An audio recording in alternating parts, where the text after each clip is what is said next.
Simba tuwing linggo, nobena doon, nobena dito.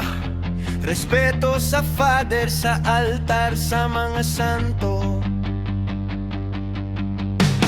Panay rosaryo, panay sign of the cross. Kung magdasal akala mo santo, subalit datapat, ngunit bakit ang dagat ay puno ng basura? Bakit ang ilog ay kumidlap, dagdag dumi na sira na? Bakit ang mga puno ay natutumba, hangin ay umuusok? Walang awa, walang puso, walang alaga sa mundo.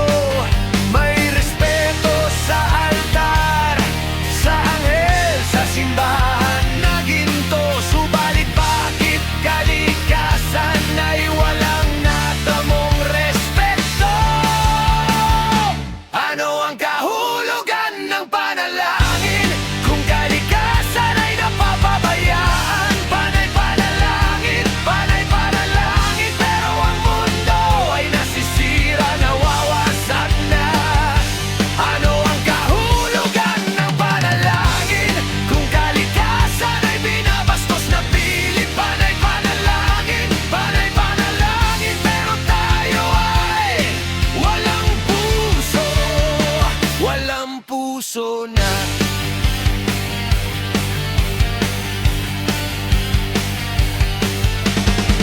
Export timber, may ng bundok, basura sa dagat. Pamilya kumikita, pero kalikasan ay umuutal. Nagtanong sa Diyos ng kalusugan habang pinapatay ang mundo. Milagro sa altar, pero walang halaga sa mundo. Subalit datapat, ngunit bakit ang mga bulaklak ay nawawala na? Bakit ang langit ay kumikidlap na pula, usok at init? May respeto sa milagro, sa kapangyarihan, sa biyaya. Subalit bakit kalikasan ay walang natamong respeto? Ano ang kahulugan ng panalangin kung kalikasan ay napapabayaan? Panay panalangin, pero ang mundo ay nasisira, nawawasak na.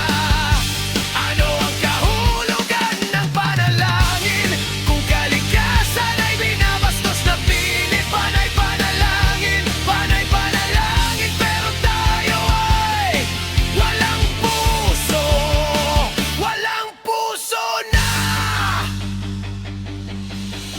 Kung ang Diyos ay hiwalay sa kalikasan, nanaisin ko pang isipin na siya'y nandito. Sa ilaw ng umaga, sa ulan